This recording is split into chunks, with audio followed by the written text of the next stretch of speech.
joint statement of intent on defence industry cooperation. We will work together on the manufacture and sale of military vehicles, so another important step forward for our two countries, strengthening our national security, driving innovation and boosting economic growth for both of our nations. Now, this is a moment for European countries to step up and stand firm against Russian aggression on the continent. And later today, I will be visiting Albanian and UK troops who are working together to defend our freedoms and citizens, because the battle lines of Ukraine are the front lines of Western values.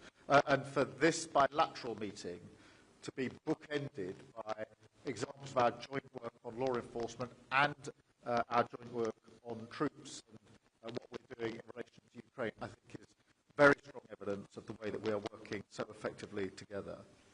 But it is that defence of Ukraine that will continue, the UK will continue to lead in our efforts to support Ukraine. I am really grateful for Albania's steadfast partnership in that fight, showing leadership around the world in hosting the EPC tomorrow, where we get the opportunity to discuss this very issue in the context of European security. And we are sending a strong message at this critical moment that Europe stands united, strong abroad, secure at home, putting money in working people's pockets and deepening our partnerships with our European allies for the benefit of the people in the United Kingdom. As I said, it's a privilege to be here for this first visit. Thank you so very much. Thank you. Questions?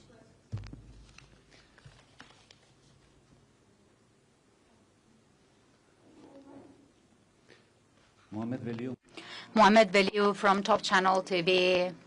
Honourable Prime Minister Starmer, during your meeting with Prime Minister Rama, did you discuss the issue of those who are considered as foreign hub in the UK to give an opportunity to your government to send away the asylum seekers or failed asylum seekers to then return them to the countries of origin? As Prime Minister Rama said, in 2022, we had a figure of 12,000 Albanians arriving in small boats, whereas we have now 94% less, 600 of them illicitly entering the country. Does your government have any plan to increase the number of visa for seasonal workers? Prime Minister Rama, how much will Albania continue to help the UK to have a similar facility to that of Italy when it comes to irregular migrants in the country? The effectiveness of the arrangements we've put in place in the last 2 to 3 years with the Joint Migration Task Force, which has led to that dramatic reduction in numbers down, as you rightly say, from 12,000, a 94% decrease. And we discussed how that work through the Joint Task Force could now be expanded to other countries in the region and how we could make it even more effective.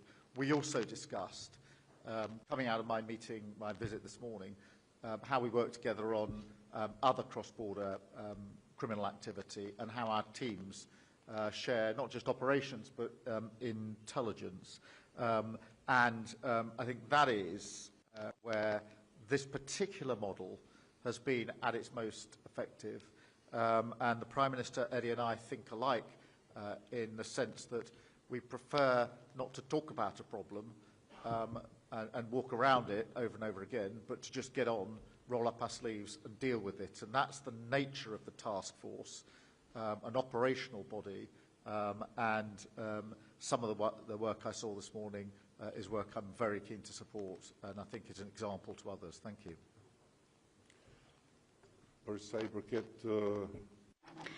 Concerning the question of replicating the model,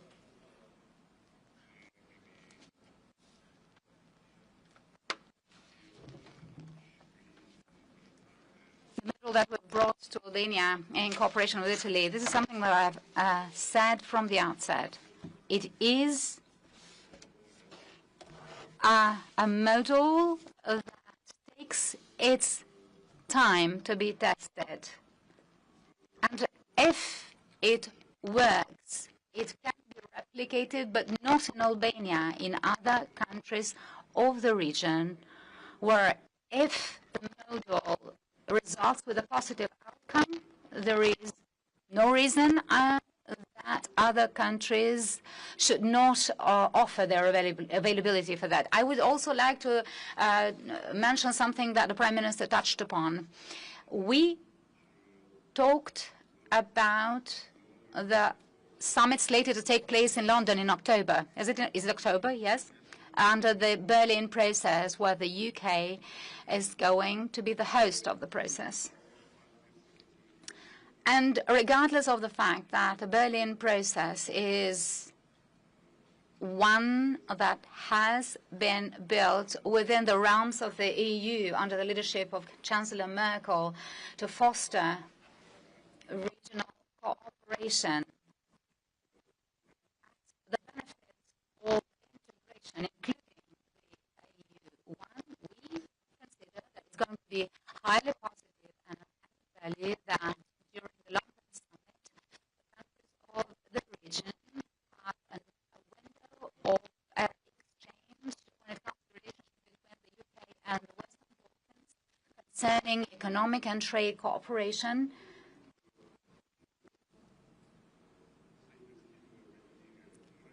To enhance British investments in the region, as well as concerning mentioned, that is the extending of this cooperation we have against the criminal activity. So we have a regional network that is in sync with the law enforcement structures in the UK, in order to make sure that this whole area is one where the activity of criminal networks dealing in human trafficking is fully under control.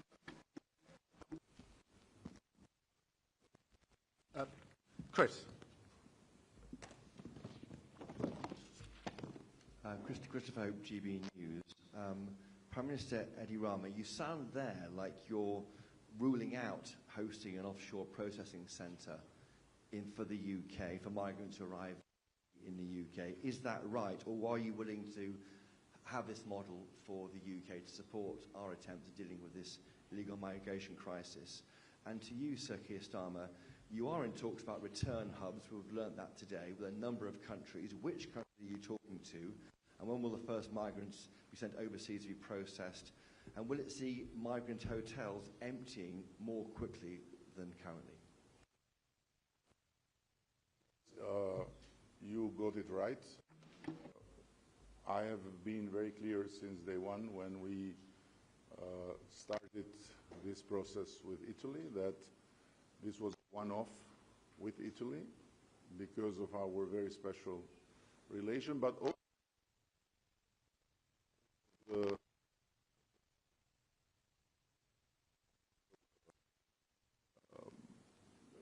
situation which makes a lot of sense. And very frank with you, by several countries if we were open to it, and we said no, because we are loyal to the marriage with Italy, and the rest is just love.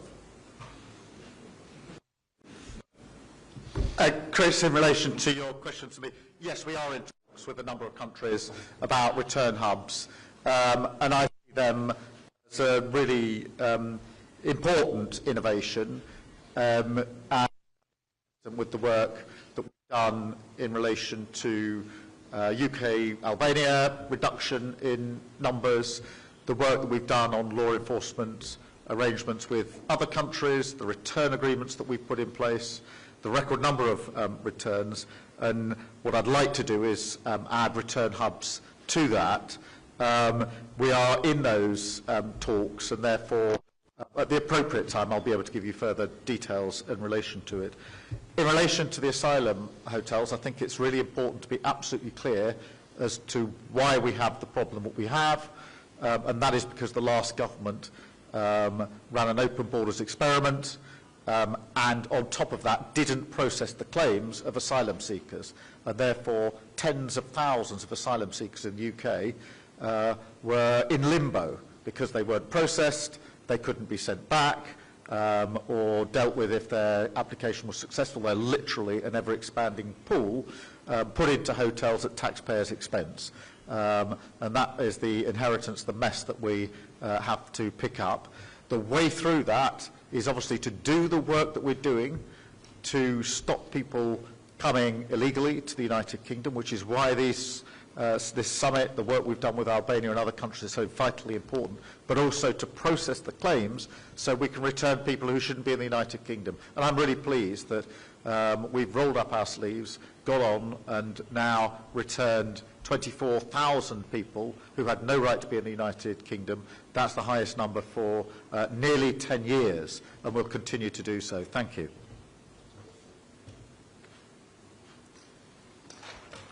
Thank you. Chris McKeon, Press Association. A question to both of you gentlemen on Ukraine. Vladimir Putin has declined to attend peace talks in Turkey today. Is there any hope for a ceasefire in Ukraine, and what is your message to Vladimir Putin?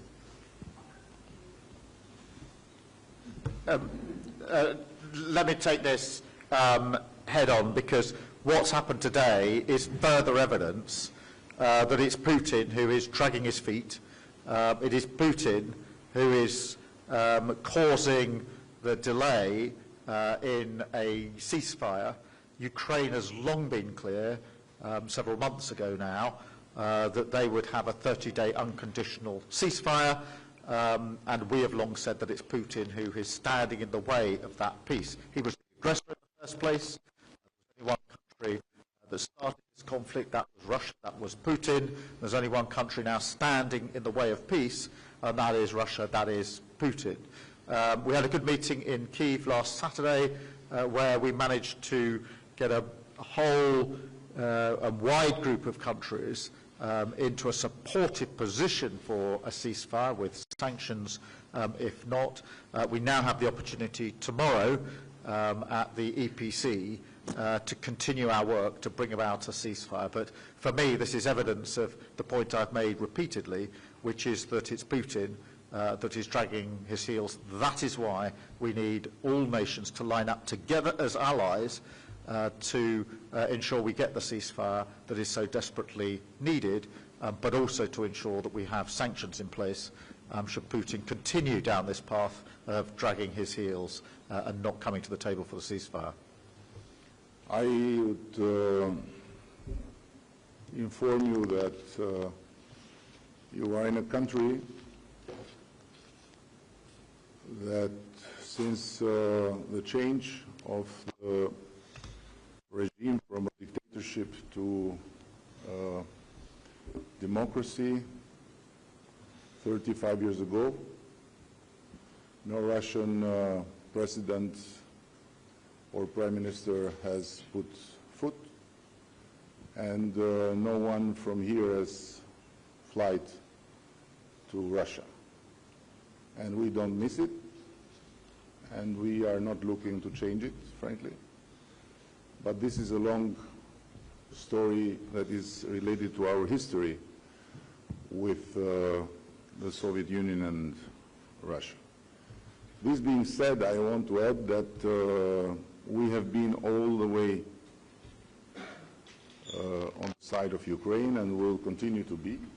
We are aware that although the country might have the tallest prime minister in NATO, it doesn't have the strength and the weight of many other countries to play any type of major or determining role. But on the other hand, we should not forget that we are blessed to be born in the continent of enlightenment and in a space of humanity where the dream of perpetual peace was born. And Europe itself is a project that has been always driven for peace. So while we do everything to make sure that we have the strength to protect our freedom and our values, we also should never give up in the search for peace. And of course, sometimes it looks very unfair, but it's the nature of being Europeans and of being on the side of humanity and not of barbarism, to look for peace even with barbarians. Thank you. Elia Zota from Clan TV. So the first question to Prime Minister Starmer. Your predecessors in government held very strong views and stances against the Albanian community. Sometimes they were very humiliating and denigrating. By not clearly making a distinction between those Albanians who live with dignity and honorably by paying taxes and being good and law-abiding citizens, and perhaps few who are involved in criminal activities. And given the fact that you are the first prime minister, serving prime minister to visit Albania since we established the diplomatic relations, is it not high time that Britain actually apologizes for the way Albanians have been treated? And Prime Minister Rama, concretely, could you tell us exactly what this agreement on defense will be focusing on? And the British Prime Minister also mentioned the manufacturing of military vehicles, but could you be more specific, please? Thank you. Look, I think the fact that I'm the first British Prime Minister to be here in Albania having a bilateral meeting should be seen as a statement to the regard that I hold Albania and this Prime Minister, Eddie, in and the nature and strength of our relationships. And I won't comment on previous Prime Ministers in the